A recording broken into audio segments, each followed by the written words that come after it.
My mom stared across the dinner table, smirked, and said, "You will never be as good as your brother." Everyone laughed like it was a joke, like I should just swallow it the way I always do. My name is Alexis Carter. I am 29, and for years I have paid their bills in silence. But that night, something in me snapped. I pushed my chair back, my heart pounding so loud I could barely hear myself, and I said, "Fine. Then tell him to cover everything from now on, because I am done sending money." The room went quiet in an instant. My mom blinked, confused, then narrowed her eyes at me like I had just insulted her. "What money, Alexis? We have never received a single dollar from you." She said it so confidently that for a second I almost questioned my own memory. Almost. I just looked at her and felt every late-night transfer, every emergency payment, every time I chose their bills over my own life slam back into my chest. I work with numbers for a living. I live in spreadsheets and reports. I know exactly where my money goes. So when she tried to erase all of it with one sentence, I realized this was never about forgetting. This was about pretending I did not matter. I took a breath and told her, "If you really want to say that, I guess I will have to show you." Because I kept everything. Every transfer, every note, every so-called little favor. I had the receipts, all of them, printed and waiting. And when I finally laid them on the table in front of my family, my mom went pale before she even finished the first page. If you want to know how that stack of paper blew up years of favoritism and turned the perfect golden boy story upside down, stay with me until the end. Before the day my mom went pale over those receipts, it was supposed to be just another Sunday dinner at my parents' place in Tacoma. The kind of thing we had done so many times, it felt less like family time and more like a routine I was expected to show up for. I left my apartment in Seattle late that afternoon with my laptop bag on the passenger seat, because my dad always had one quick thing he needed help with online, and a container of homemade chocolate chip cookies sliding around in the back, because my mom always said mine tasted just like the ones her mom used to make.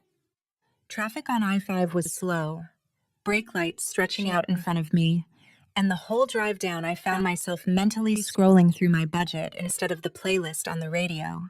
The automatic payments I had set up for their utilities were due that week, plus the little transfer I had done a few days earlier for their phone bill.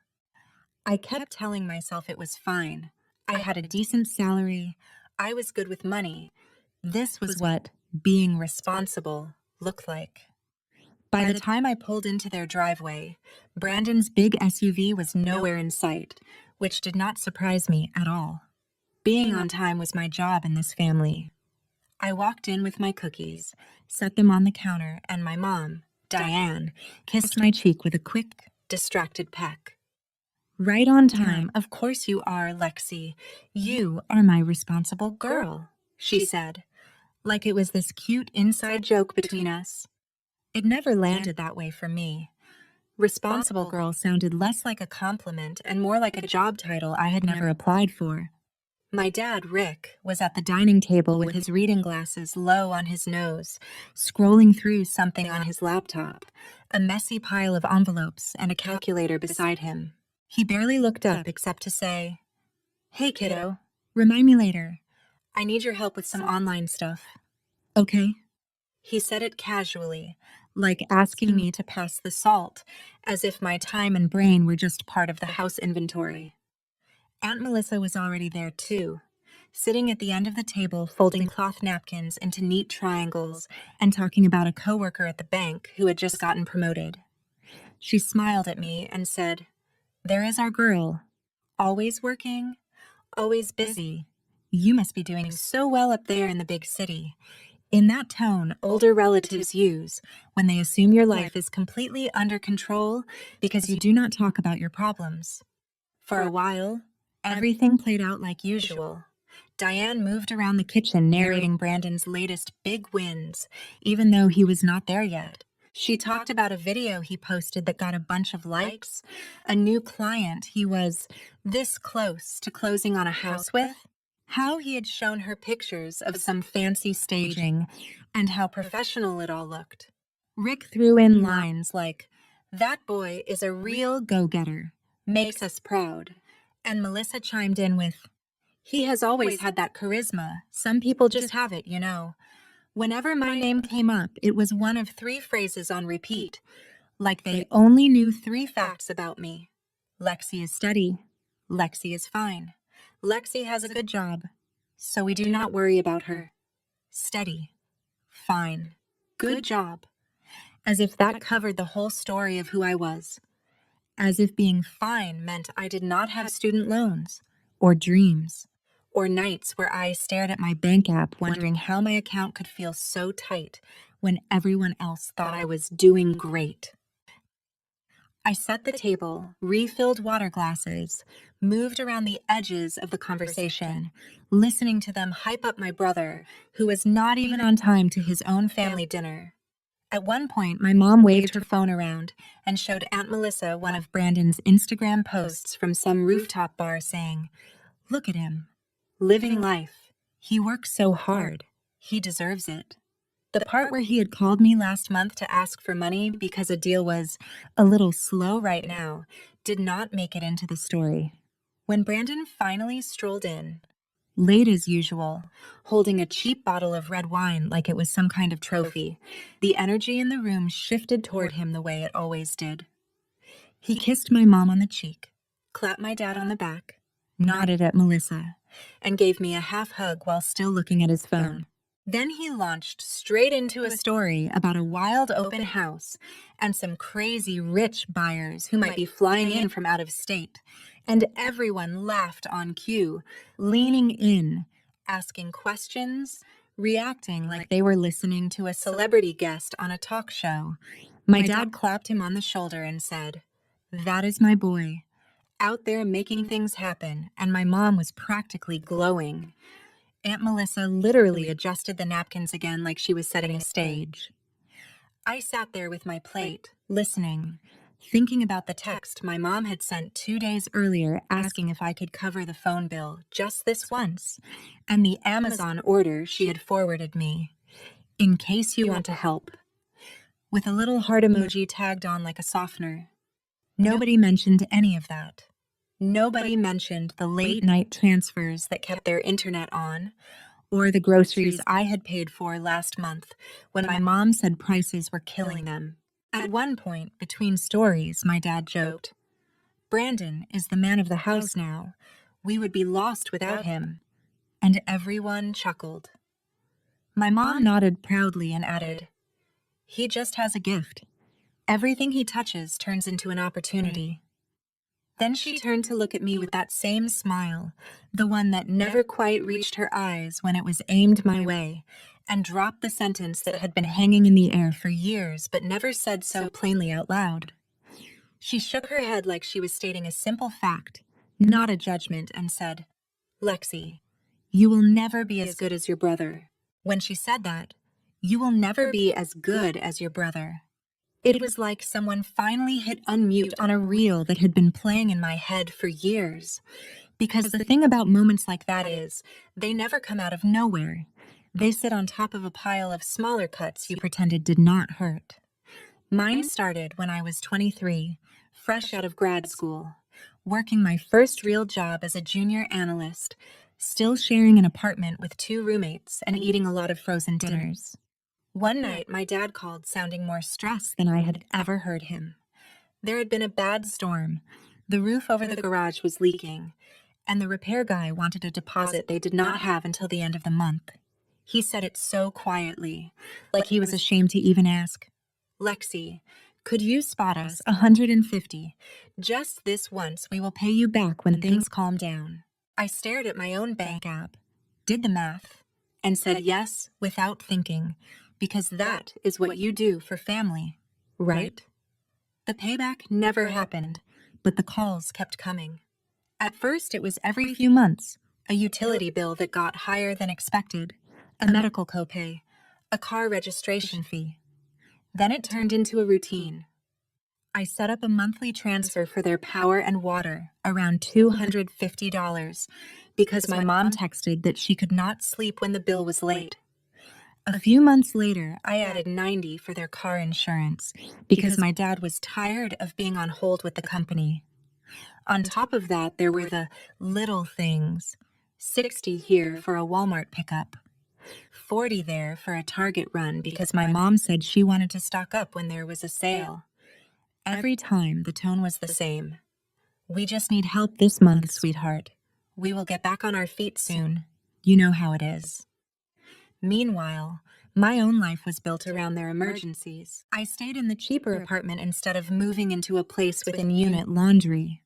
I put off replacing tires that were past due because I had just sent money for their past due internet bill. My friends planned a weekend trip to California one summer, and I told them I could not swing it without saying out loud that I had wired $300 to my brother for a temporary cash flow issue, so he would not lose a client. When Brandon wanted to sign up for some high-priced real estate coaching course he swore would change everything, my mom called me crying about how this was his big chance, and they did not want him to miss it. I ended up covering the last $300 he needed, and they all thanked me like I had just paid for a pizza, quick and casual, then moved on. It was not just the money, either. I spent my Saturdays driving down to Tacoma to fix things they did not want to pay a technician for. I set up online banking for my dad because he hated all the passwords. I untangled their internet when it went down. I synced my mom's phone to the TV so she could stream her shows. I sat at their dining table helping Brandon rewrite his bio for his website and polishing his LinkedIn so he could look more professional. When he got compliments on how sharp his profile looked, he never once mentioned I had written every word. And whenever anyone asked my parents how they were managing, they would smile and say, "Brandon is doing so well. He is really taking care of us. That boy is such a blessing." While I stood there knowing the automatic transfer hitting their account on the first of the month had my name on it, not his. The more I gave, the more invisible I felt. In their version of the story, I was the stable background character, the one you do not worry about, the one who will always pick up the slack, while Brandon was the star, the golden child whose charisma paid the bills, even when my actual cash was the only reason the lights stayed on. The night my mom told me I would never be as good as my brother, I smiled tight, swallowed the burn in my chest, and finished my dinner like nothing had happened. I helped clear plates, packed up leftovers, hugged everyone goodbye, and drove back up I-5 in the dark, with my hands gripping the steering wheel a little too hard. My phone buzzed a few miles out of Tacoma. It was my mom, Diane, texting a list like she always did after I left. "Can you pick up some paper towels and toilet paper this week? Also, the Netflix bill went up again.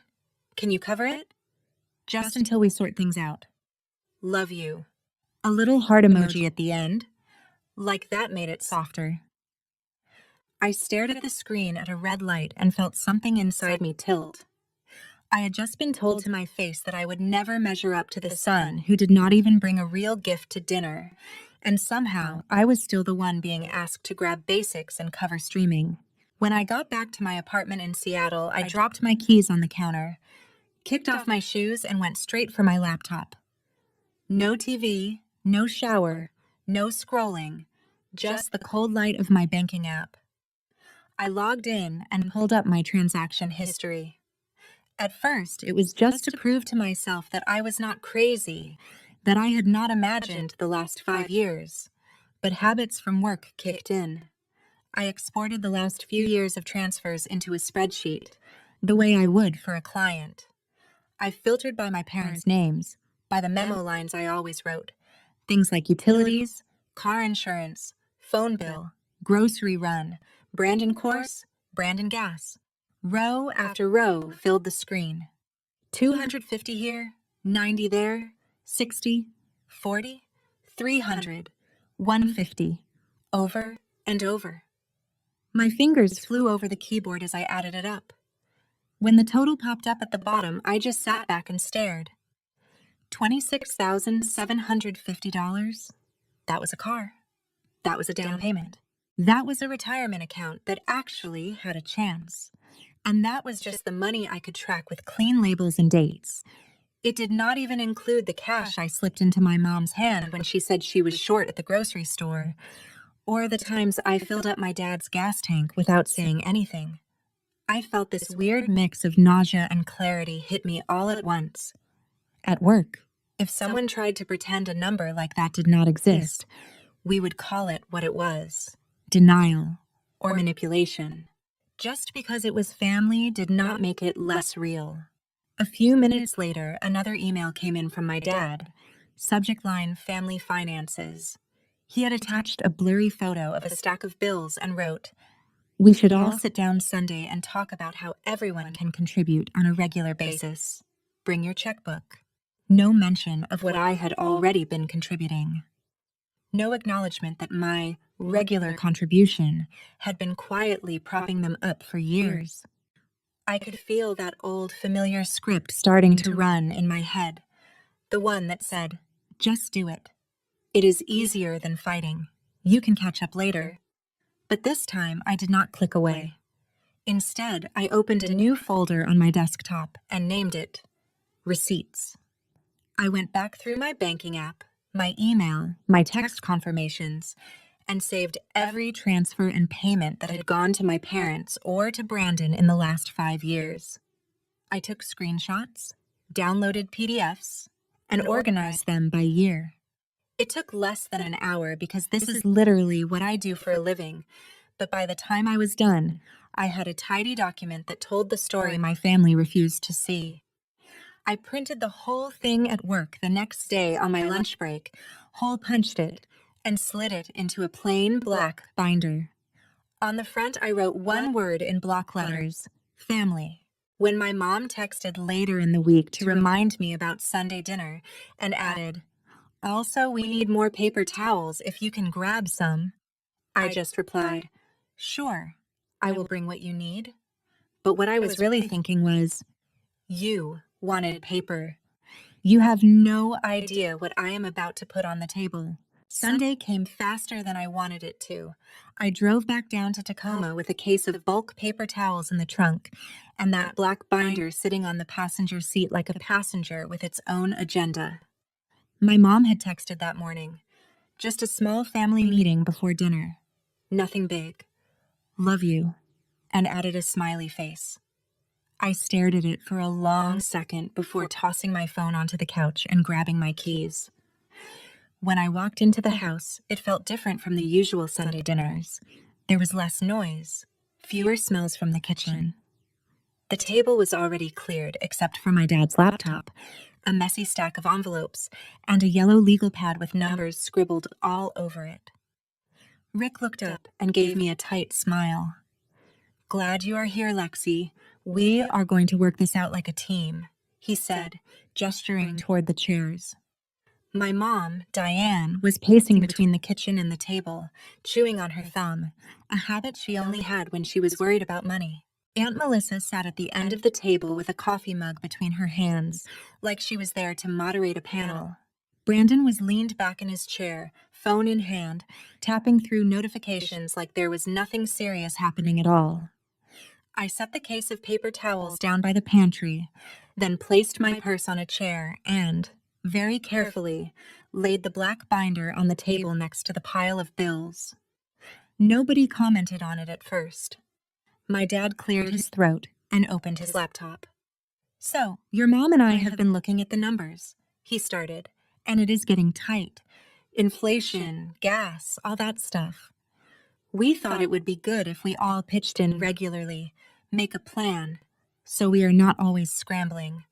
My mom jumped in right away. "Brandon has been doing so much already, with his work and everything, and we know you are in a good place too, sweetheart. So maybe you could just formalize what you are already helping with. Make it official." Aunt Melissa nodded like this all sounded perfectly reasonable. "Family budget meetings are smart," she said. I let them talk for another minute, listen to my name get pulled into sentences like, Lexi has always been so dependable. We never worry with her. She understands responsibility. And then I put my hand on the binder and slid it into the center of the table. Before we talk about a plan, I said, I need everyone to see what my plan has already been for the last 5 years. My mom frowned. What is that, Alexis? My dad squinted at the cover. Did you bring your work stuff, honey? This is not that kind of meeting. I flipped the binder open to the first page, a simple summary sheet I had made at lunch earlier in the week. Each year, the total dollars transferred to my parents and to Brandon. Underneath, a grand total in bold. Diane leaned in, more out of reflex than interest, and started reading. Her eyes moved down the page, and the color in her face drained so fast I actually saw it happen. For a second, nobody said anything. Then she laughed, a sharp, nervous sound. What is this supposed to be? These are just little things. You are making it look bigger than it is. My dad leaned over her shoulder, then looked at me. Lexi, this does not mean anything. It is just family helping each other. I reached forward and flipped to the next page. It was a printout of transfers from my bank, grouped by month. March utilities 250, car insurance 90, Walmart order 62, Brandon coaching course 300. I turned another page. April, May, June. Same pattern. My mom snapped the binder shut with more force than necessary. We do not need to see every little thing you have ever done, she said, her voice getting higher. And anyway, we have never asked you for that much. I felt something in me steady, the way it does when I present a report I know is solid. Not that much, I repeated. $26,750, not counting cash, not counting gas, not counting groceries I bought on my card because you said you were saving. Brandon finally looked up from his phone. Whoa, Lex, you have been keeping score. That is weird. It is family. My mom latched on to that. Exactly. This is family, Alexis. You cannot just throw numbers in our faces like some accountant. You will never be as good as your brother if you keep acting like this. There it was again. The line that had started all of this. I let it sit in the air for a moment. Then I stood up, every nerve in my body buzzing, but my voice calm. You know what? I said. If I am never going to be as good as Brandon no matter what I do, then tell him to pay the bills. Tell him to cover the power, the water, the car insurance, the phone, the streaming, the Walmart orders, the coaching courses, all of it. Because I am done. I am not sending money anymore. The room went dead silent. My dad's mouth opened and closed like he had lost his place in the script. My mom stared at me like I had just spoken another language. What money, Alexis? We have never received a single dollar from you. She said it slowly, like she could will it into reality. Aunt Melissa shifted in her seat, clearly uncomfortable, but did not say anything. I opened the binder again, flipped it back toward her, and tapped the first page. Every dollar is right there, I said. Every transfer, every note. Utilities, insurance, Brandon gas, Brandon course. You do not get to erase it just because admitting it makes you feel bad. My mom pushed the binder away like it burned.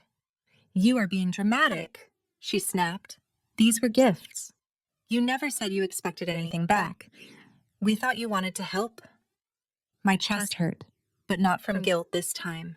From anger. From finally seeing the whole pattern. I never asked for anything back, I said. I asked to be respected. I asked not to be treated like a walking ATM you could insult over dinner and then text for money on the way home. If you want to keep saying, I will never be as good as Brandon, then from now on, he can be the one you call at midnight about the power bill. He can be the one who misses trips and tires and savings, so you do not have to feel uncomfortable. My dad shook his head. This is not how families work, Lexi. Families do not keep ledgers. I looked at him and felt my eyes sting.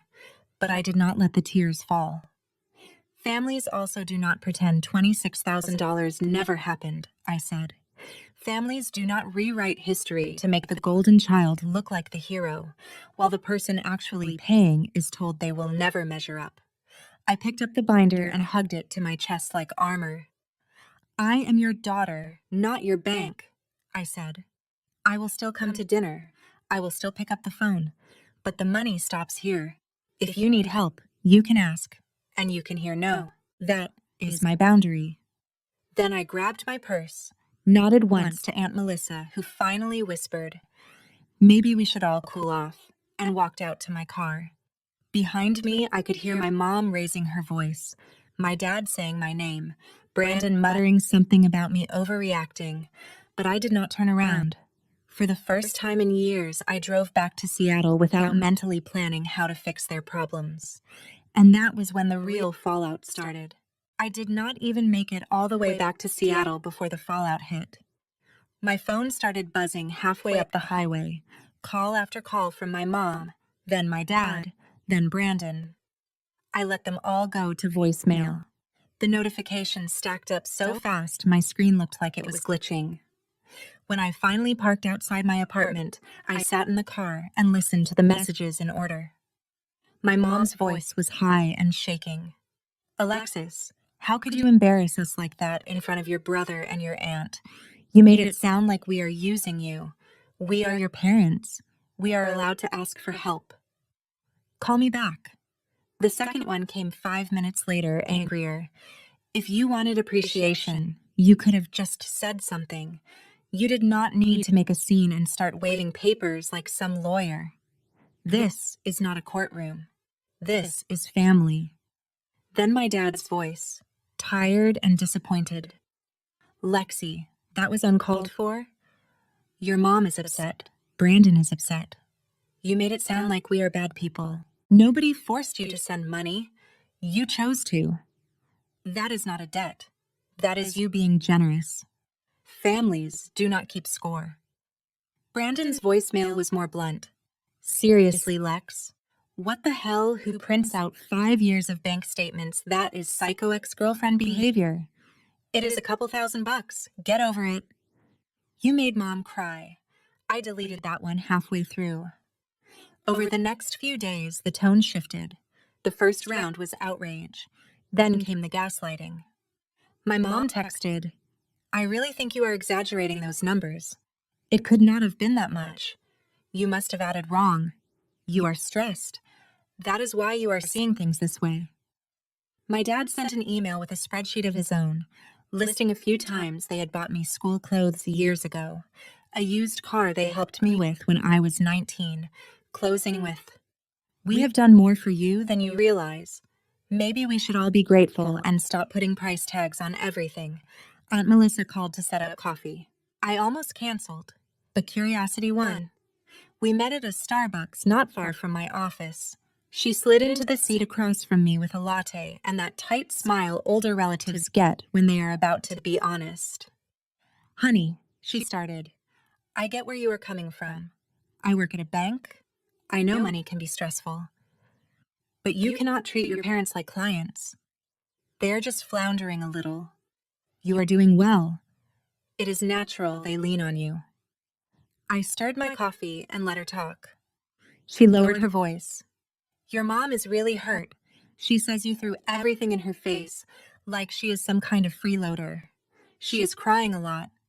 Maybe you could apologize for the way you handled it and then quietly keep helping until they get back on their feet.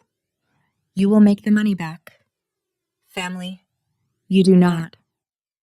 I stared at the foam on my drink and felt that old guilt flicker, the one built on years of being the dependable one. Then I pictured that $26,000 total on my page, the way my mom's face had gone white before she slammed the binder shut. "I am not treating them like clients," I said finally. "I am treating myself like a person whose work and money mean something." Melissa sighed, like I was being stubborn. "Just do not let pride cost you your family," she said. I drove back to my office and sat at my desk, my heart heavy and my hands shaking. For a second, I almost opened my banking app to reset the automatic transfers, just to make the noise stop. Instead, I opened a different tab. I canceled every recurring payment that had my parents' name in the memo. Utilities, gone. Car insurance, gone. The monthly grocery top-up, gone. Then I set up a new automatic transfer, same total amount, but this time from my checking into a separate savings account labeled me.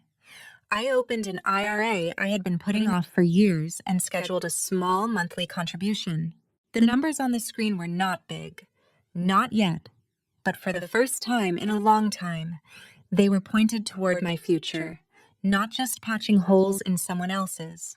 The backlash did not stop just because the transfers did.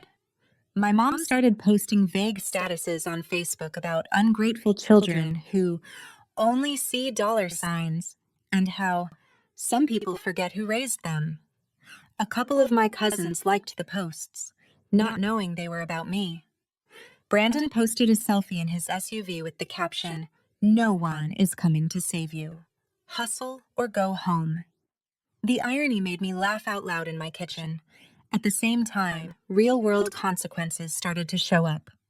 My dad accidentally sent me a photo of a shut-off notice for their internet, meant for my mom, before following it up with, "Sorry, wrong person. Ignore that." A week later, my mom called in tears because the power company had given them a final warning. In the past, that would have been my cue to log in and fix it. This time, I said, "I am sorry you are dealing with that. Have you called them to set up a payment plan and then sat in the silence that followed?" Brandon texted me one night. "Need a quick 300 to lock down a staging company for a big listing. Promise I will flip it back next month. Big commission's coming." I stared at the message for a long minute, my thumb hovering. Then I typed, "I am not sending money anymore, remember?" and hit send. He replied with 3 eye-roll emojis and, "Guess the receipts changed you. Good luck when mom cuts you off." My chest hurt after messages like that, like someone was pressing a thumb into a bruise. There were nights I lay awake thinking about their house going dark, about my mom pawning jewelry, about my dad picking up extra side jobs and wearing himself out. But then I would think about all the nights I had skipped dinners with friends to hit their due dates, the trips I had not taken, the savings I did not have, all so they could keep pretending my brother was carrying them. A few weeks in, the evidence of their adjustment became more obvious. My mom mentioned in passing that she had sold some of her old jewelry online. "Your dad said I should not. But what choice do we have?" She sighed, waiting for me to take the bait. I did not. My dad picked up a weekend job doing maintenance for an apartment complex. He complained about the drive and the extra hours, but he did it. Brandon stopped posting quite as many flashy nights out and started posting from open houses and coffee shops instead. Word got back to me through a cousin that he had lost a potential client because he could not front some staging costs, and the buyers went with another agent. Somewhere in the middle of all that, I started to feel different too. I used the money I would have wired to them to sign up for a basic gym membership and a cheap yoga class. I went on runs after work along the waterfront instead of sitting at home refreshing my bank app in dread. I took one of my closest friends out to dinner and did not mentally calculate what that money could have covered at my parents' house. The guilt never completely disappeared, but something else started to grow alongside it. Relief. Space. The sense that I was finally stepping out of a role I had never agreed to play. The more their anger and guilt trips bounced off my new boundary, the more I realized that this was the real revenge, not the binder itself. Not starving them, not punishing them, but forcing them to live without the invisible safety net they had built out of my silence. And as the weeks turned into months, the calls about money slowly turned into something else. Or, in some cases, into nothing at all. Months passed, and the screaming in my phone finally faded into a kind of uneasy quiet. The first thing to go were the long, angry voicemails. Then the guilt-soaked texts slowed down. Eventually, the notifications from my family were mostly pictures of my parents' dog in a Halloween costume or a blurry sunset from their porch, with captions like, "Thought you would like this. Love you." There was never an apology. Not really. Nobody said, "Hey, we were wrong to pretend your money did not exist." But something had definitely shifted. When I drove down to Tacoma for dinner now, the house looked a little different. Some of the nicer decorations were gone. The cable package was clearly basic. No more premium channels playing in the background. My dad, Rick, talked about his weekend maintenance job at the apartment complex like it was just something men his age did. Nothing to be embarrassed about. My mom, Diane, mentioned a part-time position she had taken at the local library. Just a few shifts a week, shelving books, helping people find things, she said, waving it off. But I could hear the strain and pride mixed together. For the first time in my life, my mom was swiping a time card instead of my account. Brandon toned down the influencer persona a little. He still posted, but the flashy dinners and expensive gear shots were replaced with open house tours and behind-the-scenes clips from showings. At one family dinner, he complained about having to pick up a few shifts at a coffee shop between slow months. "It sucks, but whatever. Grind is grind," he said. Nobody called him the man of the house that night. They talked about all of us, figuring things out, and when the subject of bills came up, everyone looked anywhere but at me. On my side of the fence, life got quieter in the best way. The money that used to vanish into emergency transfers started to stack up. My little me savings account, the one I had set up the day I canceled the auto payments, actually grew. My IRA contributions ticked along in the background. I joined a local running group and made friends who knew me as Lexi, the woman training for a 10K, not Lexi, the daughter who always wires money. I updated my resume, took a certification course my company paid for, and got serious about my own future instead of just holding up everyone else's. One weekend, I finally booked that cheap California trip I had told myself I could not afford for years. Standing on a beach I had only ever seen in other people's photos, I realized how small my life had become when my parents' bills were the center of it. I still go to Sunday dinners sometimes. I still answer the phone when my mom calls, as long as the first words out of her mouth are not about due dates. I set rules for myself that I actually keep now, simple ones, like no opening my banking app after 9 p.m., and I do not send money in the middle of a conversation. If someone asks for help, I tell them I will think about it and look at my budget later. Most of the time, the answer is no, and I let it be no without an essay. I do not hate my family. I never did. I love them. I want them to be okay. But I finally understood that loving them and funding their denial are not the same thing. My mom can think whatever she wants about who is as good as who. My worth does not live in her sentences or in a stack of unpaid bills. It lives in the life I am building for myself, one choice at a time. I will always love my family, but I will not let anyone turn that love into a bill ever again. And if you are listening to this, thinking about the times you have bailed out people who never even said thank you, maybe ask yourself the question I avoided for years. What would your life look like if you finally stopped paying for their version of the story and started investing in your own?